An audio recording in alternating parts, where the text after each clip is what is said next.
Well, good morning to my grandchildren. Today, I have a different book to read. I Am Too Absolutely Small for School by Lauren Child. I have this little sister. She's small and she's very funny. Mom and Dad say she's nearly almost big enough to go to school, but Lola's not quite so sure. Lola says, I am absolutely not big. I am still really quite small, Charlie. Charlie is Lola's brother, and she does not want to go to school. She says, I probably do not even have time to go to school. I am too extremely busy doing important things at home. I say, at school you will learn numbers and how to count up to 100. Lola says, I don't need to learn up to 100. I already know up to 10, and 10 is plenty. I have 10 fingers, and I also have 10 toes. And I never eat more than 10 cookies at one time. None of you eat 10 cookies at one time, I hope. 10 is too many cookies, but Lola thinks 10 is quite enough. But Lola, her brother says, I say, what if 11 eager elephants all wanted a treat? How would you count up how many treats that would be? Well, says Lola, I'm not quite sure.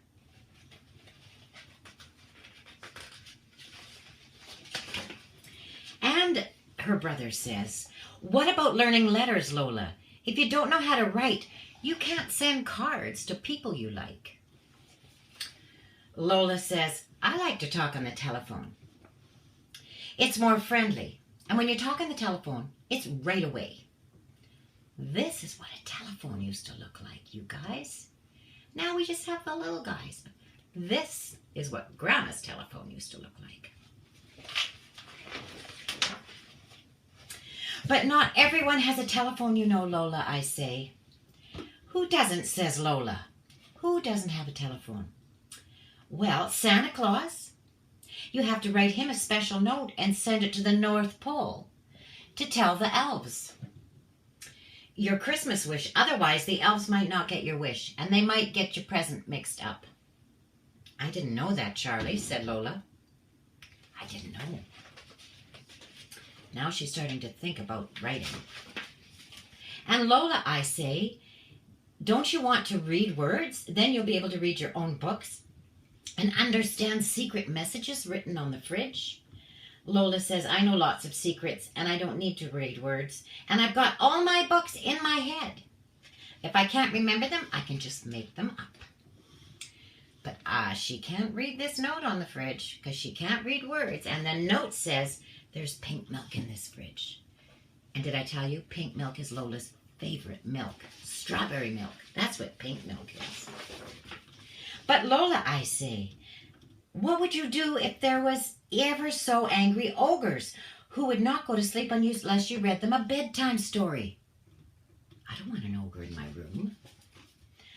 I don't know, Charlie, says Lola. Now she's starting to get a little nervous. Then Lola says, I would like to read to an ogre and count up 11 elephants and send notes to the North Pole, but I absolutely will not ever wear a uniform. I don't like wearing the same as other people. I say, but Lola, you won't have to wear a uniform. At our school, you can wear whatever you like. Oh, says Lola, you ain't there. I know exactly what I'm going to wear.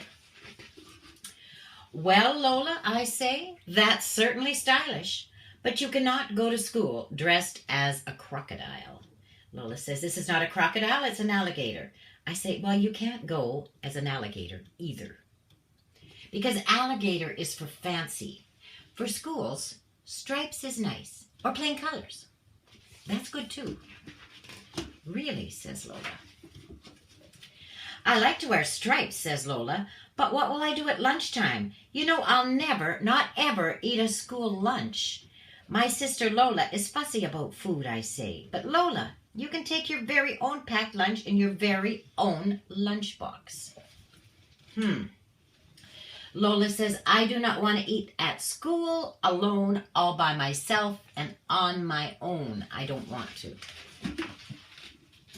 I say, but Lola, you will meet lots of new friends. You can have lunch with one of them. Then Lola says, but I already have my friend Soren Lawrenson. I like to have lunch at home with him.